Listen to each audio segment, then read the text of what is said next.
Hello, and welcome to PoliticOly episode 29. It's Sunday, September 20th, 2020. My name is Stuart, pronouns he, him, and I'm recording in Olympia, Washington, USA. This is a casual talk show from a leftist perspective. I link to everything I talk about in the descriptions below, and I welcome your comments and participation. Thank goddess the skies have started clearing here in western Washington, because we've had a week of hazardous smoke levels in the air up until yesterday when it began clearing out.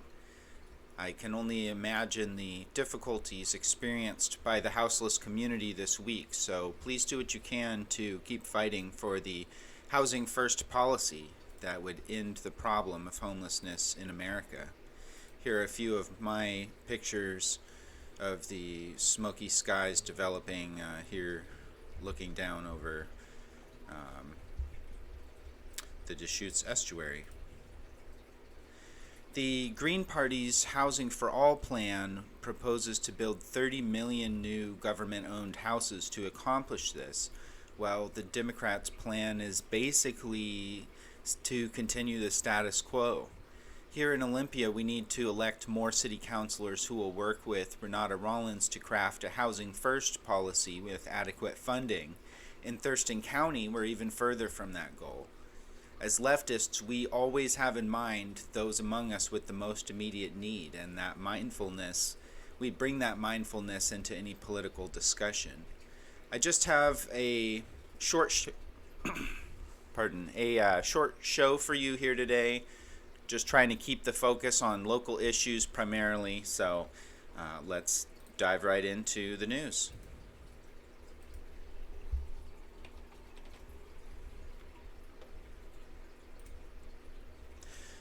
Socialists have been warning for generations: socialism or barbarism.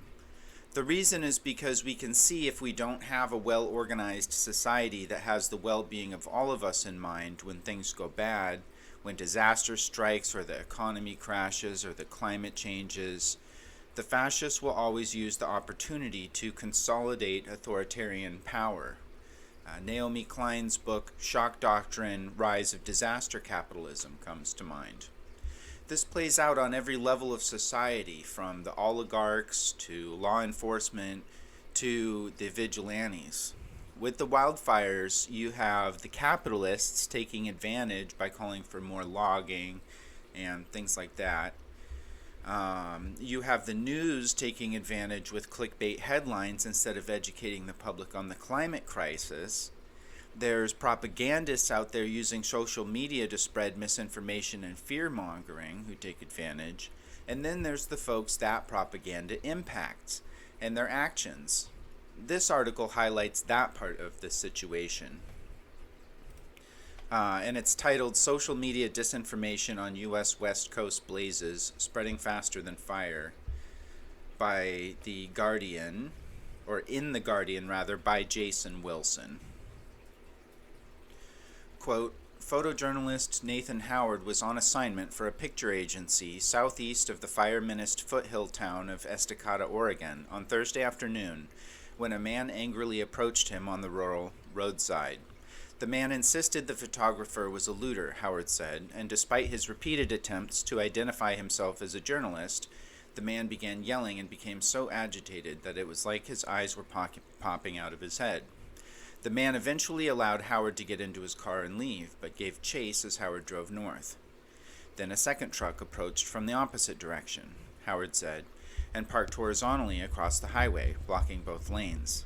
A man climbed from the truck and pointed a loaded assault rifle at Howard through his car's windshield and accused him again of looting, his finger on the trigger.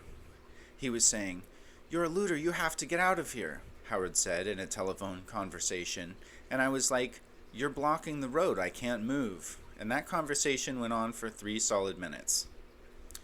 Thursday's highway standoff highlights the real-life consequences of the wave of disinformation on social media about the cause of wildfires raging across the Pacific Northwest.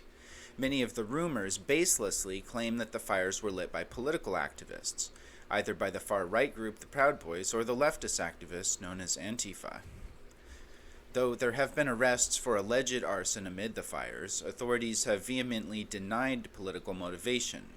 The majority of fires across Oregon and the West appear to have been sparked by power lines and other ignitions and have exploded amid dry, hot, and windy weather conditions in a landscape primed for fire because of drought. And you can follow the link below to read the whole article. I just want to grab the end of it here. Quote, Howard managed to extricate himself from the standoff near Estacada after a third truck appeared. Its driver asked him what he was doing, wished him good luck, and drove off. His captors then moved enough to allow him to drive on. But he says that the climate of disinformation, a new suspicion of journalists, and the potential for violence have led to misgivings about returning to those parts of the state most in need of coverage, and an antidote to the false claims running the table on social media. Huge parts of the state are being destroyed by fire, he said, and we can't document it because that's exactly where conspiracy theories are running wild. End quote. And again, I recommend you follow the link and read the rest of the article for yourself.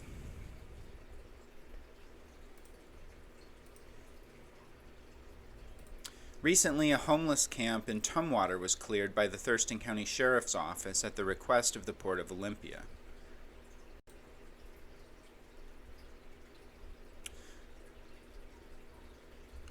And this is an article in the Olympian titled, After Homeless Camp Sweep, Olympia Port Commission Explores Lease for Sanctioned Site by Brandon Block from September 15th of this year. Quote, The Port of Olympia Commission Monday evening addressed their decision to have Thurston County Sheriff's Office deputies sweep a homeless encampment on port-owned property in Tumwater earlier in the day, and put forward a plan to lease a different port property to the city or county to create a sanctioned campsite. And I'll just skip down here. And so originally the port had requested the Tumwater police to clear the camp, and then Tumwater declined. Quote, in an emailed statement on Monday, Tumwater City spokesperson Ann Cook wrote that the city does not support the port's actions of removing the campers. The city will not provide notice to vacate, and the Tumwater police officers will not remove people from port property at this time, Cook wrote. Further, we do not believe police are the best resource to respond to those experiencing homelessness, and arresting people camped on this port property is not appropriate, end quote. So Tumwater declined, and then the port went to the Thurston County Sheriff's Office. Quote, one advocate who had helped move people into the campsite was also arrested for trespassing, according to Sheriff's Deputy Jason Casebolt. The port on Friday filed a request to remove trespassers form with the Sheriff's Office, according to legal documents obtained by the Olympian. Sheriff's Lieutenant Carla Carter said the campers have the rest of the day to vacate the area, which she describes as private property, despite the port being a public agency. All of the campers were offered 2 nights at a hotel, and at least 6 ended up choosing that option, according to Kaylee Marino, Homeless Prevention and Affordable Housing Coordinator for Thurston County, who was on scene Monday. None of the campers chose to go to the mitigation site. At least a dozen advocates at the scene criticized Lieutenant Carter and the deputies for sweeping the camp, which the CDC has advised cities against doing, and argued that goes against the spirit of both the governor's moratorium on evictions and the Martin v. Boise ruling, a Ninth Circuit Court of Appeals decision that says cities cannot remove people sleeping on public property without offering adequate alternatives. And I'm just jumping around here, but I'll continue. The argument hinged on whether what was happening should be described as an eviction. It's not an eviction, we are removing a trespasser, Carter said. "It looks like an eviction to me," an advocate replied. Port spokesperson Jenny Foglia-Jones said the sweep was motivated by contractual obligations the port has to the developer Pannattoni, which signed a lease option with the port to develop the land where the encampment now sits back in July.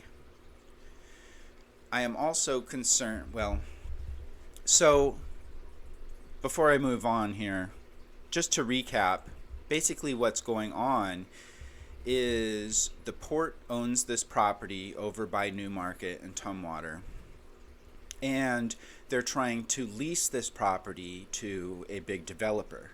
Now, if I recall correctly, this is something like 200 acres of forest and other land in Tumwater. And the port, because it wants to appease this developer, is trying to say that this land is no longer public because we've signed a lease with a private developer. And so therefore, any homeless folks on this land are actually not, removing them isn't considered eviction or sweeping a camp or anything like that. All they're doing is removing trespassers from private property. So you see how they're trying to use some kind of they're trying to create a legal loophole for themselves here in order to make more money and appease a private developer. And you have the port commissioner, and it's called Port of Olympia, but just as a reminder, it serves all of Thurston County. So, but you have the port executive director and two of the three port commissioners are just folks who are giving gifts to the developers, basically, in all that they do, and that's really their primary purpose there, is to appease the capitalists. And then you have Ijeoma, who is the only one apparently who actually reads the fine print, or is at least is honest about it, and is seeking a dialogue with the public, typically. So I'll continue here. Ijeoma, who I just mentioned, said, quote, "I am also concerned about whether we are working with Tumwater in good faith. Because on the one hand, we're saying, yes, we want to work with you to find an encampment place, but on the other hand, we're saying we want your police department to break down the camp, and if you don't, we'll have the sheriff do it." Zeta proposed an amendment stipulating that the port staff identify a parcel for the campsite within 2 weeks and pay for the lodging costs of the campers in the meantime. That proposal was voted down 2-1. And you may have thought, and that's the end of the quote, and you may have thought from the title of this article that the port was actually intending on helping these folks find a piece of land. It says, quote, "Olympia Port Commission explores lease for sanctioned site." So, explores, well, what did they mean? Zeta proposed it, and they voted it down. And instead, they offered folks 2 nights of a hotel waiver, and that's it, which obviously is not a solution to anything. And so thanks again to Ijeoma for being a voice for the community on the Olympia Port Commission, and hopefully we can really rally the community enough going forward to start winning majorities on this port commission and change the culture there from the corruption that we've seen. Just wanted to share one more comment on that situation, from this one from local activist Kim Dobson, who points out, quote, "Hi all, the Olympian carried a front page story about the port-ordered eviction of some homeless people from the Newmarket property in Tumwater. The executive director, Sam Gibney, ordered the eviction using the Thurston County Sheriff Department after the city of Tumwater refused to participate in this act of inhumanity. The property in question is the boondoggle gift to Pannattoni Development, a decades-long below-market lease rate, and the public's assumption of up to $20 million in mitigation costs. So, as some poor people are displaced from public property, it is interesting to take a look at the beneficiary of our taxpayer subsidy, Carl Pannattoni.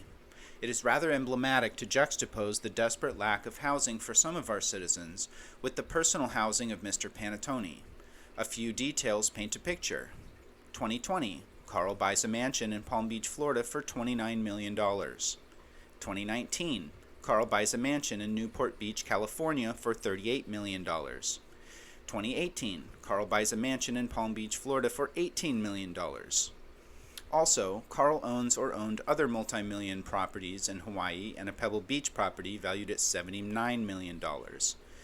Perhaps with our latest tax-paid subsidy, poor Carl will be able to get a residence worth over $100 million. And that is, he is referring here to Dennis Langens, who's another local activist. Kim was sharing this comment here. So, they're finding a legal loophole, any excuse that they can, to clear homeless people out of their camp, many of whom have been there for months, in order to make that guy richer. Just disgusting.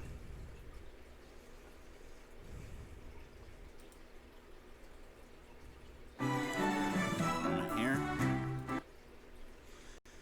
So this is a short documentary film that highlights our local right-wing militia group, American Wolf, and this is by DW Documentaries. It's titled Radical Militias in the U.S. And I'm going to play a few short clips, and you can follow the link to watch the rest.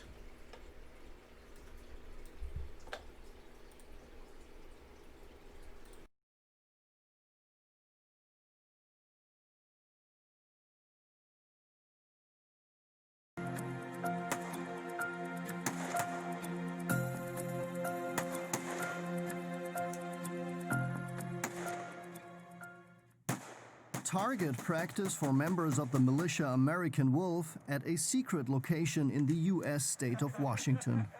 Okay, Dirty Harry. You're a little hot.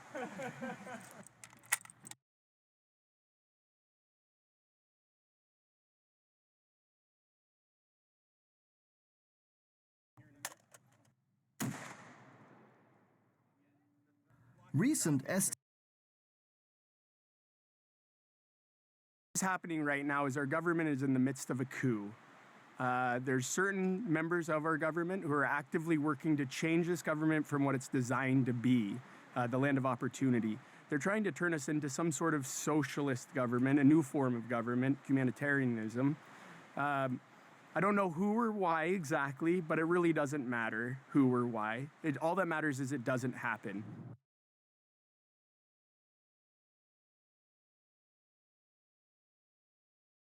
More people in and help them. In the run-up to the presidential election, vigilante groups like American Wolf continue to polarize the country.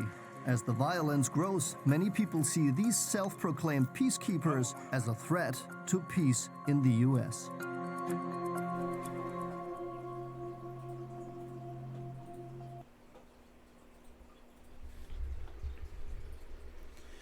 Well, there you have it right there in his own words. Peter Diaz and American Wolf want to stop socialism and humanitarianism by any means necessary. And you can see his weapons of choice right there.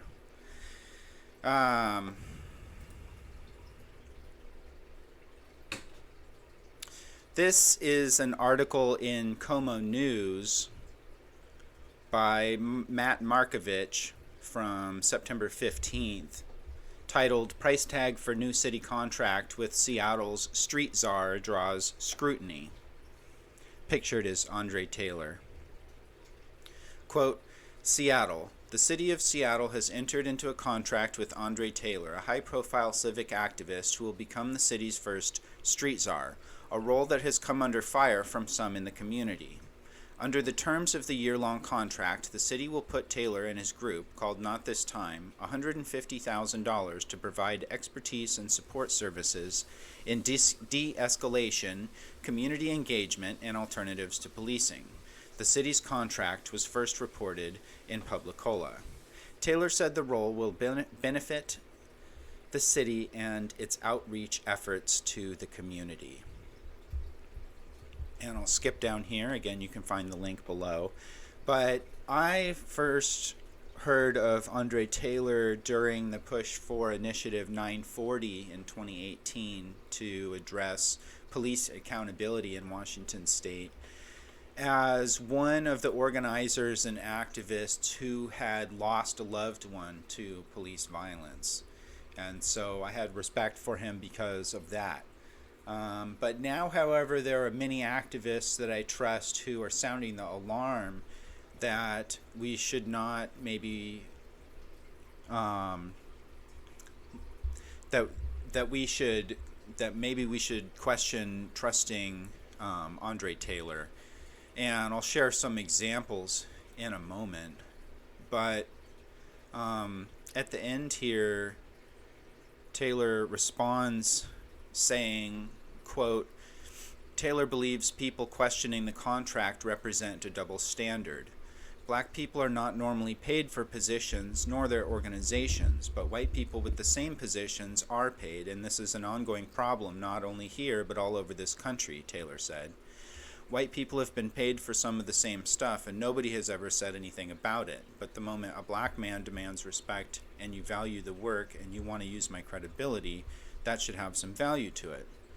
Taylor says he's currently working on a project with Union Gospel Mission in his role as street czar and hopes critics will see his experience as a positive for the city. Me, as a black man, has the right to be paid for my genius or for whatever my organization can provide, Taylor said. Black people as a whole have not been in a place to be compensated for their genius or their work for a very, very long time. So Taylor's words there noted, but I'll just highlight a couple of folks as a counterpoint. One is Ijeoma Oluo, who says, quote, this man is a misogynist with a long history of exploiting women and a man who actively works to undercut the black women and femmes who have been leading our actual movements. No wonder the city loves him. Quoting a Not This Time post with some misogynist language there by Andre Taylor. And then Shaun Scott says, quote, here's Mayor Jenny's new appointee using racial invective and challenging a constituent to fight. If this conduct is acceptable from a city employee, Seattle has more issues than the $150K taxpayers are giving Mr. Taylor can fix. So perhaps he should give us our money back. So, and you can find the links to those comments below. And comment below if you have an opinion on that situation, and we'll keep an eye on that going forward. I have a couple upcoming events to share with you all today. One is a event put on by League of Women Voters Forum. I will quote here Marianna Everson. I'm looking forward to debating with my opponent Jim Walsh on what the people of this region, not the Seattle billionaires, not the huge corporations or their paid career politicians, what the working people of this region need to get through this tough time. End quote. Tune in to hear Marianna debate Jim Walsh on the most important issues facing working families in Southwest Washington. And Marianna Everson is running in Grays Harbor area, I believe. And she had made it through the top two of the primaries into the general election. And sometimes a leftist candidate will win a primary in our district, and that's exciting, and we will rally to support them. But sometimes it's going to be a candidate in a nearby district, like in this case, and we've got to make sure that we show regional solidarity by supporting our comrades across the state. Marianna Everson was endorsed by Olympia DSA, among others. And you can learn more about her and offer your support at mariannaforthepeople.com, which you can find a link to below. Next Saturday, join me and other Greens and allies to show our support for a Green New Deal, eco-socialism, slashing the military budget, fighting fascism with socialism, and more in our sign-waving rally for Howie Hawkins and Angela Walker. I'd love to see you there, whether you have a Green Party sign or you need a sign to borrow, or you're there to represent an allied group or cause. From noon to 2, I'll be at the corner of Black Lake and Cooper Point, the busiest intersection in Olympia, so we can social distance, wear masks, and still share our support for our candidates. No featured topic or interview today. Show my slideshow of the smoky skies one more time. If you'd like to be on the show, I'd love to hear from you. You can contact me at PoliticOly@gmail.com. There's plenty of national and global news we could discuss, but I try to keep it primarily local on this show for the most part. However, I am planning an upcoming feature on space exploration, science, Black Lives Matter in science, technology, engineering, and math, and the search for extraterrestrial life, and more. So if you would like to share an opinion, link, or question about that, or about anything else, drop a comment below.